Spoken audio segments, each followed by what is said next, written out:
Hello बच्चों, हमारा topic चल रहा है magnetic effect of current. Magnetic effect of current में मैं आपको पढ़ा चुका हूँ Biot-Savart law. Magnetic effect of current में हमने देखा था कि अगर किसी वायर में करंट फ्लो हो रहा है तो उसके चारों ओर मैग्नेटिक फील्ड जनरेट होता है, और अगर उस मैग्नेटिक फील्ड को हमें फाइंड आउट करना है तो हमने बायो-सेवर्ट लॉ पढ़ा हुआ था, जिसमें हमने पढ़ा था dB is equal to mu naught upon 4 pi I delta L sine theta upon R square. Simple हमें यह समझ में आया कि अगर किसी वायर में करंट फ्लो होगा तो उससे मैग्नेटिक फील्ड जनरेट होगा, और अगर हमें उसको कैलकुलेट करना है तो हमें उसमें बायो-सेवर्ट लॉ को अप्लाई कर देना है। तो आज जो टॉपिक पढ़ने वाले हैं हम लोग, अब जो हमारी सीरीज स्टार्ट होगी आगे को, वो है application of Biot-Savart law. Application of Biot-Savart law के अंदर जो पहला एप्लीकेशन मैं आपको पढ़ाने वाला हूं वो है, अगर आपके पास कोई करंट कैरिंग कंडक्टर है, स्ट्रेट करंट कैरिंग कंडक्टर है, उसकी वजह से कितना मैग्नेटिक फील्ड जनरेट होगा, आपको ये फाइंड आउट करना है।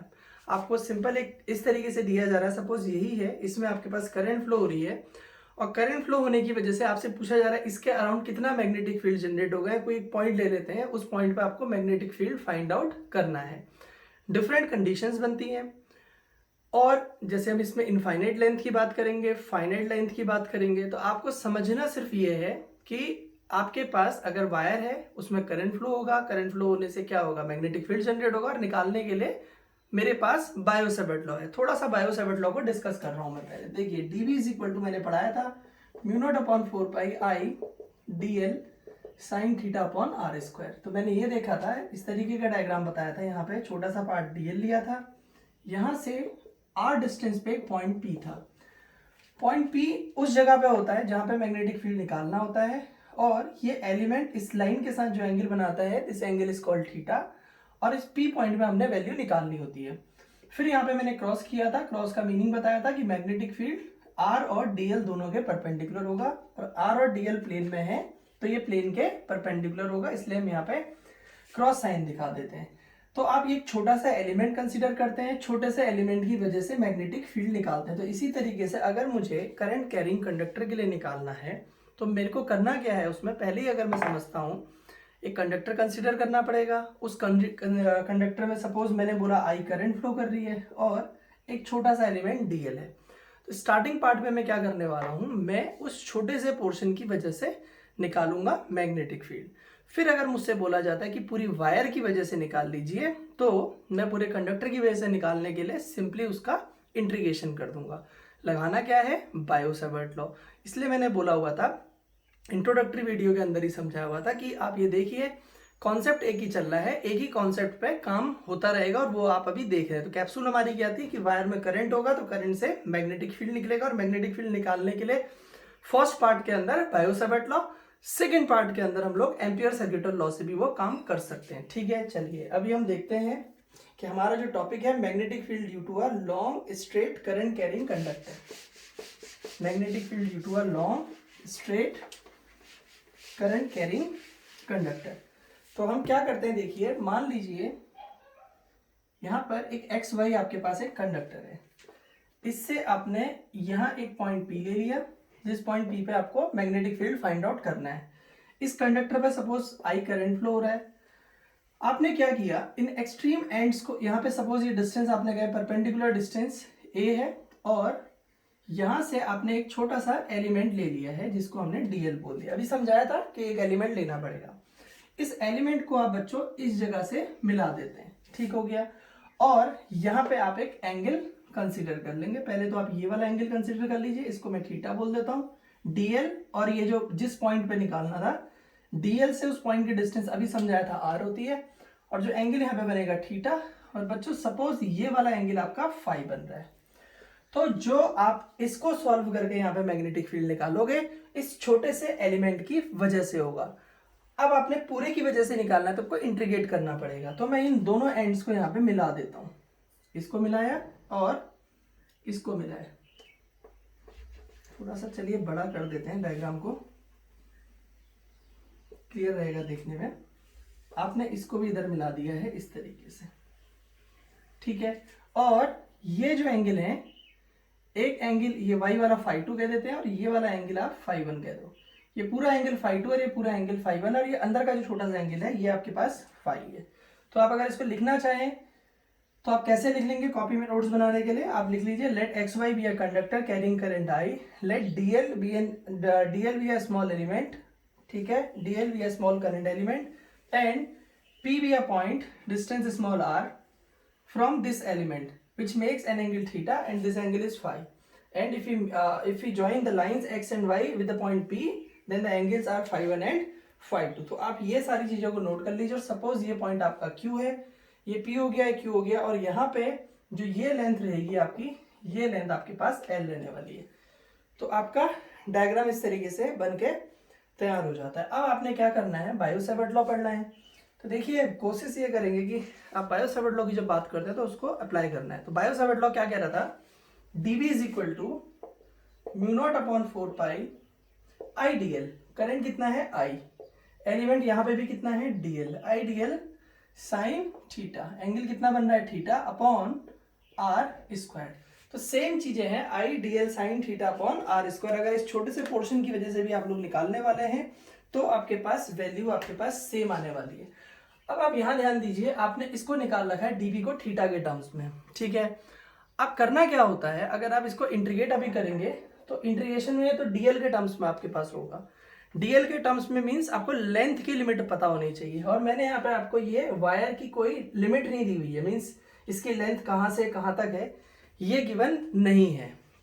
तो दूसरा तरीका ये होता है, तो आप यहाँ ध्यान दीजिए, दो आपके पास पैरामीटर्स हो सकते हैं, एक डीएल हो सकता है और एक थीटा हो सकता है, क्योंकि डीएल आप अगर यहाँ कंसीडर कर रहे हैं तो थीटा कुछ और होगा, डीएल को इधर कंसीडर कर लो थीटा कुछ और हो जाएगा। तो डीएल और थीटा दो चीजें आपके पास हैं, तो इसलिए हम क्या करते हैं, इंटीग्रेशन करेंगे तो कंफ्यूजन होगा कि यहाँ डीएल में लिमिट लें या थीटा के टर्म्स में लें। तो हम क्या करते हैं, इस कंडीशन को पूरी की पूरी हम यहाँ देखते हैं कि ये वाला जो एंड है ये एंगल बना रहा है फाई 1 और ये वाला एंड जो है फाई 2 एंगल बना रहा है। तो कोशिश ये करते हैं कि पूरे के पूरे हम जो कॉन्सेप्ट है उसको फाई के टर्म्स में तोड़ने की कोशिश कर देते हैं, इन सारे टर्म्स को फाई के टर्म्स में लिख देंगे तो पूरी इक्वेशन फाई में आ जाएगी। फिर पूरी इक्वेशन को फाई में अगर हम लिख देते हैं तो फाई में लिखने के बाद फिर हमारा जो इंटीग्रेशन है वो फाई के टर्म्स में हो जाएगा, ठीक है।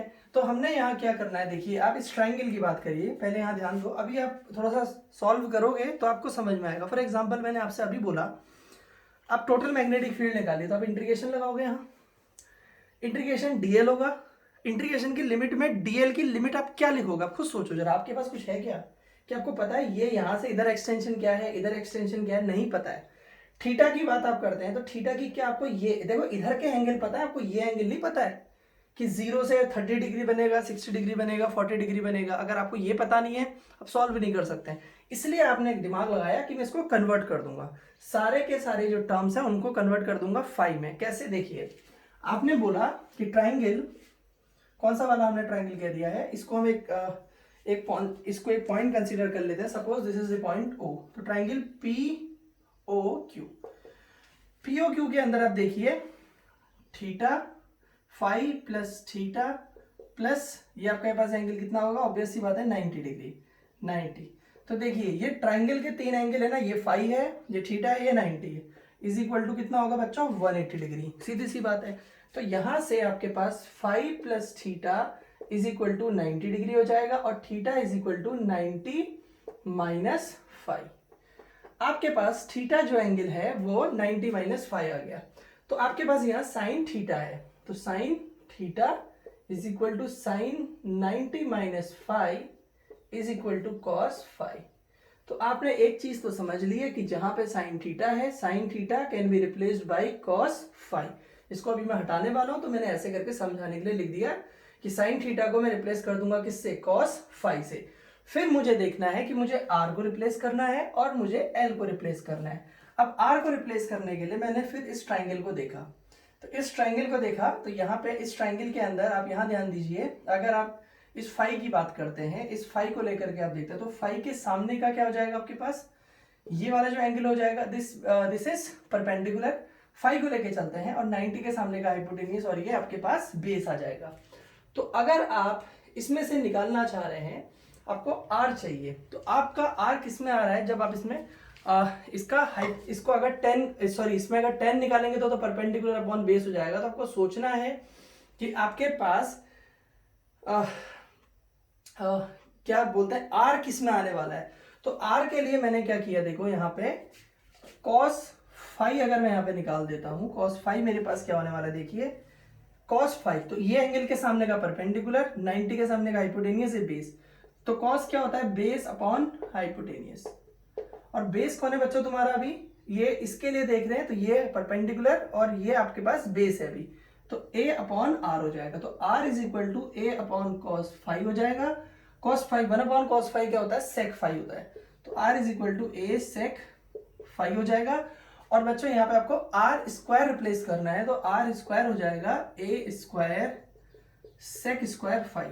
देखिए मैंने देखा कि मैं r को फाई के टर्म्स में लिख सकता हूं, मैं साइन थीटा को फाई के टर्म्स में लिख सकता हूं। अब मेरे पास बचता है एक l बचता है, तो l अगर मैं यहां से देखिए फाई के सामने का परपेंडिकुलर है, अगर मैं tan फाई निकाल देता हूं, tan फाई निकाल देता हूं, तो tan फाई क्या होता है मेरा, परपेंडिकुलर अपॉन बेस। तो इस एंगल के सामने का ये परपेंडिकुलर, 90 के सामने का ये हाइपोटेनियस, तो ये बेस हो गया। तो आपके पास परपेंडिकुलर कौन है, l अपॉन a, तो l अपॉन a करके आपने यहाँ पे tan फाई निकाल दिया, तो l is equal to a tan phi, l is equal to a tan phi कर दिया हमने, ठीक है। चलिए अब क्या होने वाला है हमारे पास, अगर हम इसका डिफरेंशिएशन कर देते हैं, differentiating with respect to phi, अगर आप इसको डिफरेंशिएट करेंगे तो dl अपॉन डी फाई की बात जब करते हैं, dl अपॉन डी फाई, तो a tan फाई का जो डिफरेंशिएशन होता है d by d phi of tan phi, वो होता है आपके पास sec square phi, sec square phi. तो इसका मतलब क्या हो गया, जहां पे आपके पास dl है, उस dl को आप a sec square phi D phi से रिप्लेस कर सकते हैं। तो आपके पास रिप्लेसमेंट की 3 वैल्यूज आ गई हैं, साइन थीटा की जगह आपने कॉस फाई लिख देना है, dl की जगह a sec square D phi लिख देना है, और r स्क्वायर की जगह क्या लिख देना है, a square sec square phi. तो इससे भी आपको समझ में आ गया, कुछ सोचेंगे हम तो इसको साइन लेके भी कर देंगे। तो देखिए सेक लोगे यहाँ पे, नहीं मतलब कॉस लोगे तो कॉस से सेक आ जाएगा, और यहाँ जब टेन लोगे तो टेन का सॉल्व करके सेक में वैल्यू आती है, तो वो कैलकुलेशन आसान हो जाएगी। हालांकि दूसरा फंक्शन लोगे तब भी सॉल्व होगा, लेकिन वो बहुत कॉम्प्लेक्स और लॉन्ग मेथड हो जाएगा थोड़ा सा। और हम कोशिश ये करते हैं कि जब भी हम कोई भी डेरिवेशन सॉल्व करें, चाहे हम कोई भी क्वेश्चन को सॉल्व कर रहे होते हैं, तो हम उसको ईजी बनाने की कोशिश करते हैं। तो बच्चे सोचते हैं कभी कभी कि हमने ऐसा ही क्यों किया, ऐसा क्यों नहीं किया, कर सकते हैं, कोई प्रॉब्लम नहीं। आपको ए जगह से बी जगह जाना है, तो आप जाने के लिए क्या करते हैं, आप शॉर्टेस्ट पाथ को फॉलो करने की कोशिश करते हैं, इजीएस्ट पाथ को फॉलो करने की कोशिश करते हैं, कोई भी लॉन्ग पाथ को फॉलो करने की कोशिश नहीं करेगा। तो सिमिलरली आपसे पहले जिन लोगों ने इन्हें सॉल्व किया हुआ है, उन्होंने इजीएस्ट पाथ देखा, उसको लेकर के भी सॉल्व होगा, लेकिन वो लॉन्ग पाथ है। तो बच्चा सोचता है कि क्या मुझे फिर यहाँ पे रट लेना चाहिए कि मुझे वहाँ कॉस ही निकालना है, वहाँ पे मुझे टेन ही निकालना है, और रटने से अच्छा वो कॉन्सेप्ट पे चला जाए कि अगर मैं कॉस लूंगा तो कॉस सेक के टर्म्स में बनता है, और नीचे टेन को लेता हूँ, टेन का डिफरेंशिएशन सेक रहता है। तो इससे क्या हो गया कि बीच के स्टेप उसने इस तरीके से समझते हुए पढ़े हुए हैं, तो एग्जाम टाइम में उसको जस्ट क्लिक कर जाएगा कि अच्छा मैंने तो वहां पे ऐसे पढ़ा हुआ था कि अगर मैं कॉस लूंगा तो कॉस 1 अपॉन कॉस सेक बन जाता था, और सेक में फिर टेन का जो डिफरेंशिएशन है वो सेक स्क्वायर हो जाता है। अब उसके फायदे क्या हैं, उसके फायदे ये हैं, अगर कोई बायोलॉजी बैकग्राउंड का बच्चा है तो उसको याद भी रहेगा, उसको साथ में अपने आप से थोड़ा सा बात करने से एक फायदा ये हो गया, उसको याद आ गया कि 10 का डिफरेंशिएशन सेक स्क्वायर फाई होता है। तो पॉजिटिवली अगर हम इसको देखें, तो नेगेटिव देखना है, नेगेटिव देखने में तो मैं सोचूं मुझे रटना पड़ेगा, पॉजिटिव सोचूं तो मैंने भाई एक चीज अपने आप को समझा दी है कि अच्छा मैं इसलिए कंसिडर कर रहा था, यहाँ नीचे जाके ऐसा होगा, और वो टर्म कैंसिल आउट हो जाएंगे। क्योंकि कैलकुलेट जब हम सॉल्व करते हैं, तो सॉल्व करते वक्त सॉल्व करने का मतलब होता है चीजों को छोटा करना, वो कैंसिल आउट होनी चाहिए। तो अगर आप ऐसी ट्रिक लगा रहे हो, कोई चीज कैंसिल आउट हो रही है, तो उससे बेहतर कुछ नहीं है। जो मैथ्स के स्टूडेंट हैं, डिफरेंशिएशन इंटीग्रेशन में आप उन्हीं टर्म्स को कंसिडर करते हैं जो टर्म्स कैंसिल आउट हो जाए इजीली, और एक छोटा सा फंक्शन बच जाता है। तो वैसे ही हम लोग यहाँ पे देखेंगे, तो हम उन तरीकों को दिमाग लगाने की कोशिश करेंगे जिनसे ये कैंसिल आउट हो जाए, ठीक है। क्योंकि ट्राइंगल में तो मैं साइन निकाल दूं, कॉस निकाल दूं, सेक निकाल दूं, टेन निकाल दूं, कॉट निकाल दूं, तो मैं उनका कॉम्बिनेशन लूंगा जिनसे ये तुरंत सॉल्व हो जाएगा। अगर यहाँ पे मैं मान लीजिए साइन ले लेता, तो फिर यहाँ पे मैं साइन ले लेता, तो इधर मैं टेन की जगह कॉट निकाल रहा होता, कॉसेक स्क्वायर फाई हो जाता उसका। तो इस तरीके से हम लोग कॉम्बिनेशन में काम करेंगे। अगर ये लिया है तो इसके साथ यहाँ पे ये ले लेते हैं, मूवीज में होता है, अब हीरो अच्छा सा लंबा सा, हीरोइन ऐसी छोटी सी हो जाएगी तो मजा नहीं आएगा मूवी देखने में। कब आएगा, जब मतलब थोड़ा सा कॉम्बिनेशन सा सही बना रहे। तो वैसे ही यहाँ पे आपको हिट, अगर अपना फॉर्मूला हिट कराना है, वहाँ मूवी हिट करानी होती है तो सारी चीज़ों को ध्यान दिया जाता है। यहाँ पे तुम्हें अपना फॉर्मूला हिट करना है, चाहते हो कि उसको सॉल्व करना, तो इस तरीके से जो चीज़ें हैं उन पर थोड़ा सा आपको डिस्कस करके इसको समझना चाहिए। तो आपके पास सारी वैल्यूज निकल के आ गई हैं। अब करना क्या है, उस इक्वेशन में जाकर के इसको उठा करके रख देते हैं सारे के सारों को। तो देखिए क्या होने वाला है। चलिए यहाँ पे हमें पुट करना था नाउ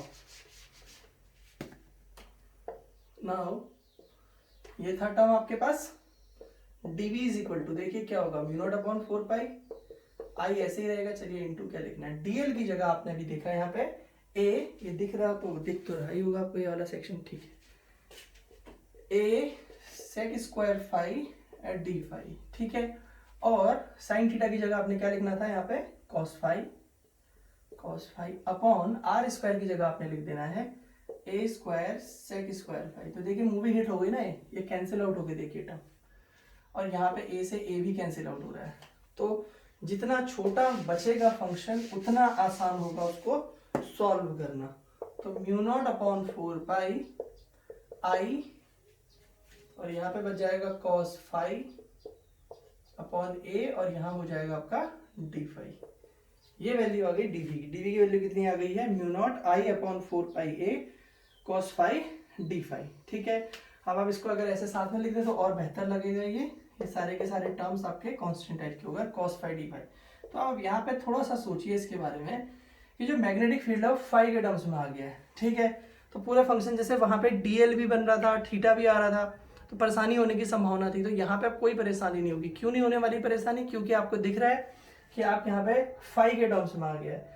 अब इसको फाइंड आउट करना है तो सिंपल इंटीग्रेशन कर देंगे। अगर टोटल की वजह से निकालना है तो इंटीग्रेशन, एक एंगल आपका फाई 1 है, दूसरा एंगल आपका फाई 2 है। अब थोड़ा सा एंगल के बारे में डिस्कशन कर लेते हैं कि एंगल की लिमिट हम लोग किस तरीके से लेते हैं। देखिए एक एंगल ऊपर की तरफ बनता है और एक एंगल नीचे की तरफ बनेगा। तो हम लोग क्या करते हैं, जब एंगल को अपोजिट डायरेक्शन में देखना शुरू कर देते तो वहां एंगल लगाया जाता है माइनस का। अब कभी भी समझना, जैसे अगर आप इस तरीके से बनाते हैं और ये एंगल की बात करते हैं तो प्लस में होता है, ठीक है। और अगर आप एंगल को इधर से लेना शुरू कर दें तो वो माइनस फाई हो जाता है। अगर आप अपोजिट डायरेक्शन से एंगल देखेंगे तो माइनस हो जाएगा। तो वैसे यहाँ हो रहा है, आपके पास ये नीचे की साइड है, ऊपर की साइड है। तो अगर ये -φ1 होगा तो ये आपका φ2 हो जाएगा। तो आप इसको बोलेंगे कि अगर पूरी लाइन की वजह से मुझे मैग्नेटिक फील्ड चाहिए तो मैं कुछ नहीं करने वाला हूं, इस dB का इंटीग्रेशन कर दूंगा। कहां से कहां तक, -φ1 टू -φ2। तो इसमें लिखेंगे the magnetic field due to whole conductor, the magnetic field due to whole conductor can be obtain by integrating dB from -φ1 to φ2। ये अपोजिट नीचे की साइड है तो इसलिए इसके लिए माइनस का साइन हम लोगों ने यूज कर दिया। अब देखिए यहाँ पे dB की वैल्यू कितनी है आपके पास, ये वैल्यू है dB की आपके पास कितनी, mu naught I upon 4 pi a, और यहाँ पे cos फाई और यहाँ डी फाई, इसका इंटीग्रेशन, ठीक है। ये आप लोग लिखते रहो साथ में, कोई दिक्कत नहीं है। आपके पास ये कांस्टेंट जो है वो बाहर आ जाएंगे और यहाँ रह जाएगा आपका cos फाई और डी फाई, और लिमिट आपने रखी हुई है -φ1 टू +φ2। फिर नेक्स्ट लाइन पे होने वाला है mu naught I upon 4 pi ए, ठीक है। और यहाँ cos का जो इंटीग्रेशन होता है, ध्यान रखना है बायो वाले स्टूडेंट्स को भी कि cos का इंटीग्रेशन sin फाई होगा, और यहाँ -φ1 टू φ2 हो जाएगा, ठीक है। अब आपके पास करना क्या होता है, नेक्स्ट स्टेप में अपर लिमिट और लोअर लिमिट को आपको पुट करना है।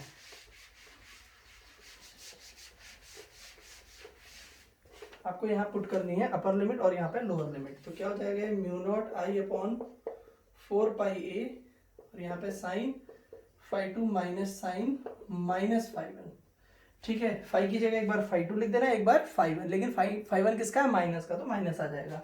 और upper limit minus lower limit, formula होता है बच्चों sine minus theta is equal to minus sine theta होता है। तो यहाँ पे ये साइन -φ1 जो है माइनस साइन φ1 हो जाएगा। तो mu naught I upon 4 pi ए, यहाँ पे हो गया साइन φ2 और प्लस साइन φ1। तो ये आपके पास मैग्नेटिक फील्ड का फॉर्मूला निकल के आ जाता है। अगर आप इस तरीके से कोई कंडक्टर लेके चल रहे हैं और वो एंगल्स पे कितना φ1 और φ2 एंगल बना रहा है, तो आप इस तरीके से आपकी वैल्यू को फाइंड आउट कर सकते हैं। ये सफिशिएंट नहीं है अभी, इस पे अभी हमारे डिफरेंट केसेस डिस्कस हमको करने हैं, अलग अलग केसेस डिस्कस करेंगे, उस पर फॉर्मूला बनाएंगे। उससे क्या होने वाला है, जब आप एग्ज़ाम देते हैं तो एग्ज़ाम में आपके पास कॉम्पिटेटिव एग्जामिनेशन की बात करूँ, चाहे मैं CBSE की बात करता हूँ, तो कई सारे क्वेश्चंस आपसे पूछे जाते हैं। तो आपको एक तो ये फार्मूला समझना है, इस फार्मूले के बाद आपको इस पे बेस्ड न्यूमेरिकल कैसे सॉल्व करते हैं। जैसे मान लीजिए आपको मैं एक ऐसे केस डिस्कस करता हूँ, एक स्क्वायर दे दिया जाए, स्क्वायर के सेंटर पे मैग्नेटिक फील्ड निकाल लिया जाए और स्क्वायर पे करंट फ्लो कर रहा है। फॉर एग्जांपल अगर इस तरीके का एक डायग्राम आपको दिया जाता है कि यहाँ करंट फ्लो कर रहा है, इसके सेंटर पे मैग्नेटिक फील्ड फाइंड आउट करिए। तो आपने देखा, पहले आप क्या करते हैं, आप इतने पोर्शन को देखो सिर्फ, तो ये आपको ये कंडक्टर की तरह तो दिख रहा है, स्ट्रेट लाइन कंडक्टर की तरह, तो इसकी वजह से आप निकालेंगे ये, और यहां से एक सेंटर से लाइन डाल देंगे। तो आपको पता है ये जो एंगल बनेंगे φ1 और क्या होंगे φ2। तो आपको φ1 और φ2, अब अगर आपने ये पूरा डेरिवेशन समझ रखा है तो आप इनको आराम से सॉल्व कर सकते हैं। आपने यहाँ पे φ1 देख लिया और यहाँ पे क्या रख दिया है φ2। तो ये 45 डिग्री का एंगल होंगे, तो यहाँ पे 45, यहाँ पे भी क्या लिख देना आपने 45, तो आपका आंसर आ जाएगा। तो इस तरीके से आपने अगर एक बार ढंग से पढ़ा हुआ है, और a जो था ये डिस्टेंस थी यहाँ से यहाँ तक की, तो ये डिस्टेंस आपके पास a हो जाएगी। ठीक हो गया। तो इस तरीके से आप अगर किसी भी टॉपिक को, किसी भी फॉर्मूले को अगर आप लगाना, किसी भी प्रॉब्लम को आपको दिया जाए, उसके बाद वैल्यू पूछी जाए, तो एक की वजह से निकालेंगे, फिर दूसरे की वजह से, तीसरे की वजह से, चौथी की वजह से। अब जितना पहले की वजह से होगा उतना ही दूसरे, तीसरे और चौथी की वजह से भी होगा, तो सीधे आप उसको 4 टाइम्स कर देते हैं। तो इस तरीके के न्यूमेरिकल आपके जनरली पूछे जाते हैं। किस पे? इस टॉपिक पे भी। एक सेकेंड,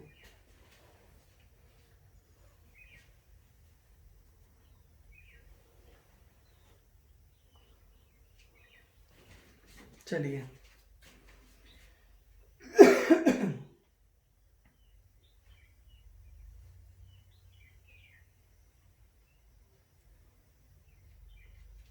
इसमें लास्ट में लिख देना, this equation gives magnetic field, this equation gives magnetic field due to a finite wire, due to a finite wire. तो ये आपके पास एक फॉर्मूला आ गया है, जिस फॉर्मूले को आपको आगे अप्लाई करना है। फॉर्मूला क्या आ गया आपके पास, B is equal to mu naught I upon 4πa, और यहाँ पे आपके पास sine φ1 plus sine φ2। Now we are going to discuss different cases, और वही केसेस आपको वैल्यू बताएंगे। जैसे इनफाइनाइटली लॉन्ग कंडक्टर का अगर आपसे पूछा जाएगा तो कैसे करना है। देखिए डायग्राम को मैं बचा के रख रहा हूँ, क्योंकि इसी में मैं सारी चीजों को समझाने वाला हूँ। ठीक है, पहला केस, केस फर्स्ट की बात करते हैं। केस फर्स्ट में ज्यादा इसमें लिखवाने वाला नहीं हूं, लिखना आपने इसको खुद से ही है, मैं समझा देता हूं। If conductor XY is infinitely long, ठीक है, and the point P lies near the middle of the conductor. अब आपने कहा कि ये इनफाइनाइटली लॉन्ग है, इनफाइनाइट लॉन्ग मतलब ये इसको आगे को बढ़ाते जाओ, इसको भी आगे को बढ़ाते जाओ।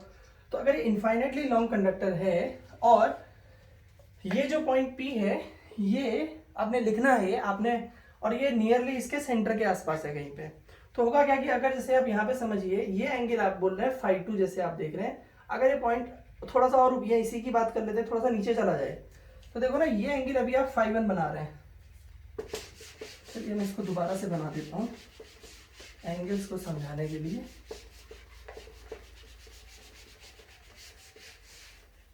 आप यहाँ पे ध्यान दीजिए, आपने इस तरीके का डायग्राम बनाया है, ठीक है।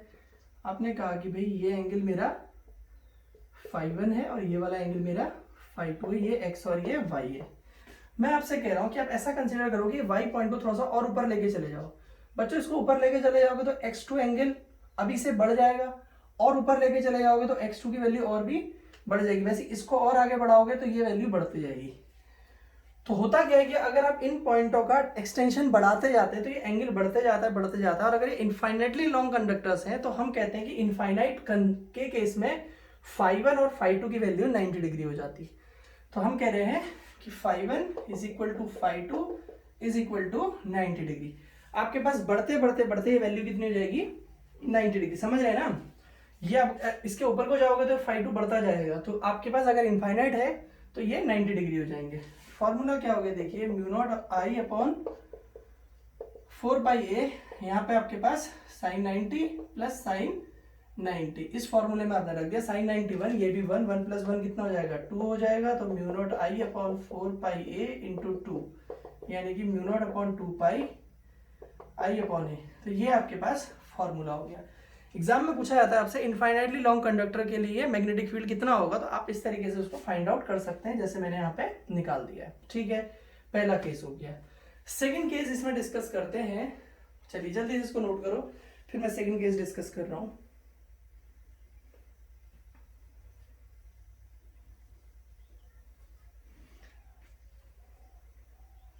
अब दूसरा केस हम डिस्कस करते हैं कि जो ये कंडक्टर है एक्स वाई जो है वो इनफाइनाइटली लॉन्ग है। ठीक है, ऐसे इनफाइनाइटली लॉन्ग है ये। ठीक है, और इस तरीके से ऐसे इनफाइनाइटली लॉन्ग है, नीचे कहीं है एक्स हो जाएगा फिर। और ये जो पॉइंट पी है वो किसी एक पॉइंट के नजदीक है, let it is near the point P is near Y. तो इस केस में क्या होने वाला, देखो इनफाइनाइटली लॉन्ग है, वायर इनफाइनाइटली लॉन्ग है, लेकिन जो पॉइंट पी था पहले बीच में रखा था, अब कहाँ रख दिया मैंने उसको, किसी एक पॉइंट के पास रख दिया है। जैसे मतलब ये मान लीजिए एक्स, ये वाई है, एक्स है, तो वाई के पास रख दूं या एक्स के पास रख दूं। फिलहाल मैंने अपने एग्जाम्पल में इसको वाई के पास रख दिया। तो अब जो ये दो लाइनें मिलती थी ना इस तरीके से, बच्चों ये बढ़ता जाएगा, तो इसका एंगल कितना था 5 तो बढ़ता जाएगा तो एंगल, अभी मैंने बताया तुम्हें, अभी यहाँ एंगल ये, फिर क्या होगा और नीचे लेके जाऊंगा तो और एंगल बढ़ जाएगा, और नीचे लेके जाऊंगा तो और एंगल बढ़ जाएगा। तो इस केस में क्या होगा, मेरा जो φ1 बन रहा था वो φ1 90 डिग्री हो जाएगा और φ2 वाला आपका 0 डिग्री हो जाएगा। φ1 आपका, अगर आप कह रहे हैं कि conductor, if conductor is infinitely long but the point P is placed near the point Y, then angle φ1 is equal to 90 degree and φ2 is equal to 0 degree. Now we are going to write these values here. Then φ1 की जगह 90 और इसकी जगह 0। Sign 0 कितना होता है 0, तो यहाँ पे खाली 1 आएगा। फॉर्मूला आ गया आपके पास B इज इक्वल टू ये, और पहले B का फॉर्मूला आपके पास ये आ रहा था। मैंने दोनों फॉर्मूले यहाँ पे लिखे हैं, अभी वाला ये है, पहले वाला ये है। ठीक है, तो अंतर क्या है देखिए, आपने बोला कि भाई हमने अगर दो केस लिए हैं, एक केस में हमने दोनों केसेस में इनफाइनाइटली लॉन्ग कंडक्टर ले लिया है, एक केस के अंदर हमने उस पॉइंट P को बीचों बीच में रखा और एक में हमने एंड पे रखा। तो हमने कहा कि जो दो वैल्यूज हमारे पास आ रही हैं, तो इन दोनों में क्या अंतर दिख रहा है तुम्हें, ये पहले वाला जो है B जब कहां पे रखा था, मिड पे रखा था, ये B मिड वाला है और ये B कौन सा वाला है, एंड वाला है। अगर मैं इनको डिवाइड कर देता हूं, for example B and upon B mid, सोचिए जरा, इससे इसको डिवाइड करेंगे तो म्यू नॉट से म्यू नॉट कैंसिल, आई से आई, ए से ए कैंसिल हो जाएगा। अब ऊपर अपने एंड लिखा हुआ, तो यहाँ क्या बचेगा, देखो म्यू नॉट अपॉन 4 पाई लिख देता हूँ, इधर आपका आना है म्यू नॉट अपॉन 2 पाई। इसी में तो खेल है, बाकी तो कैंसिल हो जाएंगे ना, ये कैंसिल हो गया, पाई से पाई कैंसिल हो गया, यहाँ पे 2। तो जो B एंड को आप 2 से मल्टीप्लाई कर दो इधर, is equal to B mid. तो आपने एक यहाँ पे कंक्लूजन और निकाल दिया कि जो मिड पे, अगर आप इनफाइनाइटली लॉन्ग कंडक्टर के मिड पे अगर वैल्यू रखते हैं, तो उस केस में जो मैग्नेटिक फील्ड होगा वो ट्वाइस होगा जब आप कहाँ रखते हैं, उसके एंड पे रखते हैं। अगर वो पॉइंट जो P है वो मिड पे रहेगा तो मैग्नेटिक फील्ड आपका डबल हो जाता है एंड वाले के केस से। थर्ड केस डिस्कस करते हैं, ये इंपॉर्टेंट है, आप लिख लीजिए, if conductor is of finite length L and point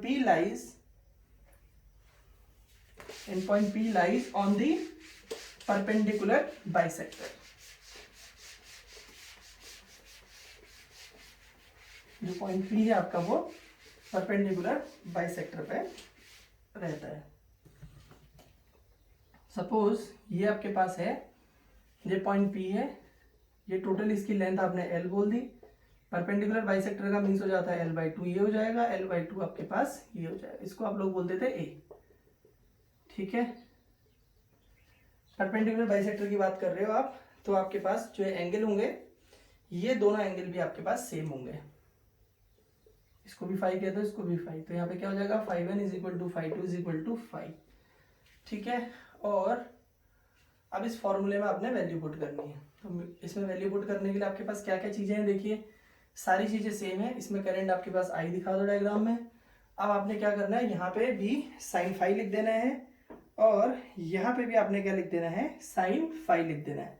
तो आपके पास 2 साइन फाई के फॉर्म में वैल्यू आ जाएंगी। ठीक है, और आप बाकी वैल्यूज को ऐसे ही रहने दीजिए। तो क्या हो जाएगा, देखो B is equal to mu naught I upon 4 pi a और यहाँ पे sine phi plus sine phi. ठीक है, तो तो यहां से mu naught I upon 4 pi a हो जाएगा इंटू साइन फाइव। कितने साइन फाइव? 2 साइन फाइव हो जाएगा। तो ये इसको लिख सकता हूं मैं mu naught I upon 2 pi a और यहाँ पे हो जाएगा साइन फाइव। अगर मैं यहाँ पे थोड़ा सा दिमाग लगा के साइन फाइव निकाल दूं तो फिर बात बहुत बेहतरीन बन जाती। जैसे ये ए है, ये L/2 है, ठीक है। ये एंगल हो गया, ये परपेंडिकुलर हो गया, बेस हो गया, ये हाइपोटेनियस। तो हाइपोटेनियस आप कितना निकाल सकते हैं यहाँ से? देखिए हाइपोटेनियस क्या होता है? इनका स्क्वायर। तो L/2 square plus a square, ठीक है। और साइन फाइव क्या होता है आपके पास? देखिए परपेंडिकुलर अपॉन हाइपोटेनियस। तो फाइव के सामने का परपेंडिकुलर कौन है? L/2। हाइपोटेनियस कौन है? Under L/2 square plus a square. ये उठा के यहाँ पे रख दो। तो बी का फॉर्मूला हो जाएगा mu naught I upon 2 pi a into L/2 upon under L/2 square plus a square. बाकी तो आप इसको ठीक है बढ़िया करके लिख सकते हैं। इसको 2 से मल्टीप्लाई कर दोगे तो क्या हो जाएगा? Mu naught I L upon 4 pi A under A square plus L square by 4। इस तरीके से आप इसको नोट कर सकते हैं। और सॉल्व करना चाहे और कर लीजिए, करिए सॉल्व इसको। 1 सेकेंड।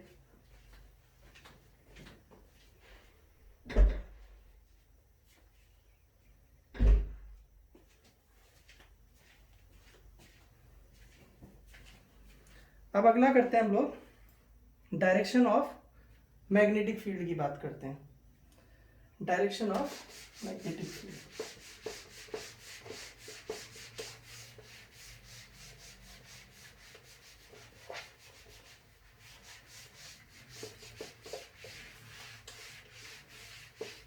ये आपने सारे केसेस इसमें देख लिए क्या क्या हो सकते हैं, और मैंने आपको समझा भी दिया है कि न्यूमेरिकल इसमें किस तरीके से आ सकता है।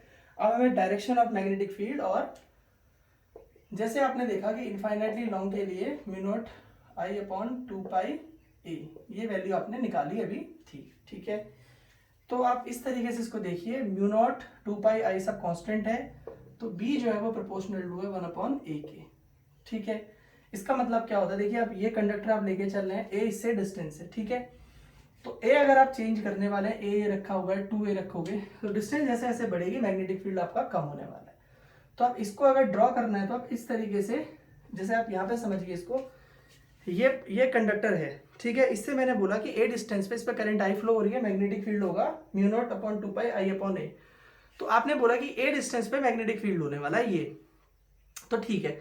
आपको ए डिस्टेंस बोलिए ना, आप ए यहाँ ले लो, आप ए यहाँ ले लो, आप ए यहाँ ले लो, आपकी जहां जहां मर्जी आ रही है, आप ए डिस्टेंस पे पॉइंट्स को ऐसे मार्क कर दो और उन पॉइंट्स को मिलाना शुरू करोगे तो क्या बनने वाला हो? सर्कल। फिर 2a वालों को लेके मिला दो, फिर सर्कल, फिर 3a वालों को लेके मिला दो, वो भी सर्कल आ जाएगा।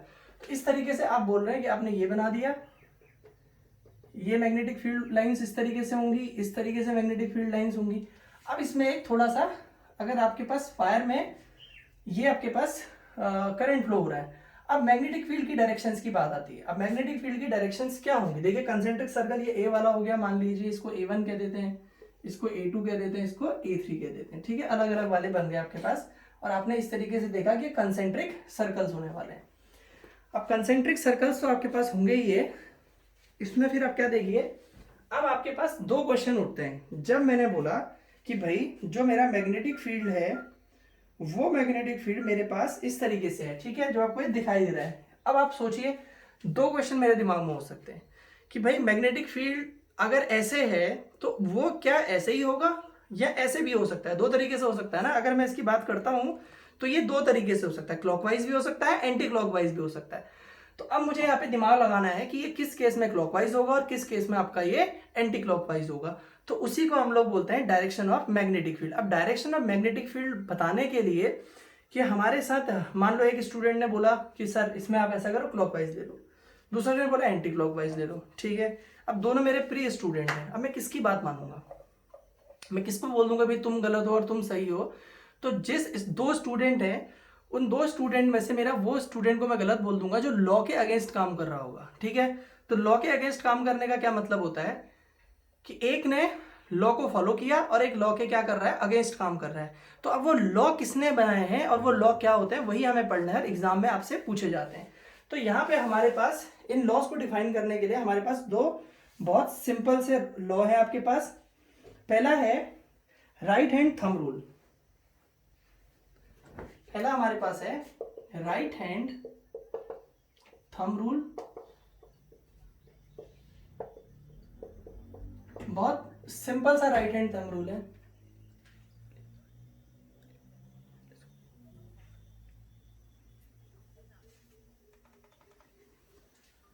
पहला हमारे पास राइट हैंड थंब रूल है। तो राइट हैंड थंब रूल को अगर मैं बनाऊं, बहुत अच्छी ड्राइंग तो मेरी है नहीं कि मैं बहुत अच्छा डायग्राम बना लूंगा, बुक से देख करके कॉपी कर लेंगे, कोई प्रॉब्लम नहीं, कि समझा देते हैं यहाँ पे देखिए। तो राइट हैंड थंब रूल क्या कहता है कि आपने मान लीजिए कंडक्टर है, इसमें आपके पास करंट फ्लो कर रहा है, आपने इसको क्या किया है, इस तरीके से आपने पकड़ लिया। तो आपका अगर थंब जो है राइट हैंड से पकड़ना है, राइट हैंड थंब रूल बोल रहे हैं, तो ऑब्वियस सी बात है राइट हैंड से पकड़ोगे। तो राइट हैंड से आपने इसको पकड़ा हुआ है और जिस डायरेक्शन में करंट फ्लो कर रही है उस डायरेक्शन में आपने अपना थंब रख देना है।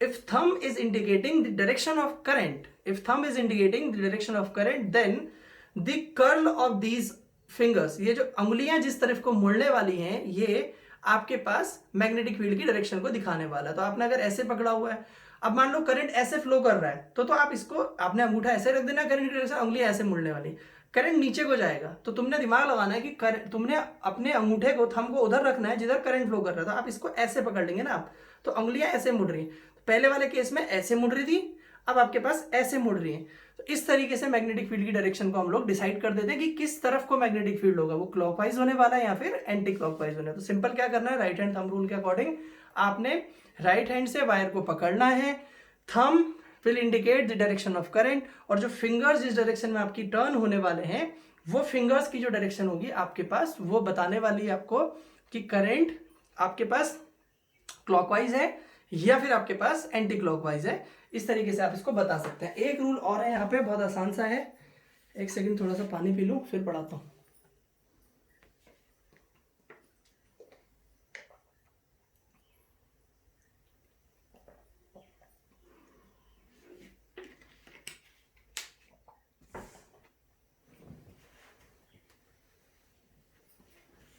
अगला होता है आपके पास मैक्सवेल स्क्रू रूल। अगर हम मैक्सवेल स्क्रू रूल की बात करते हैं,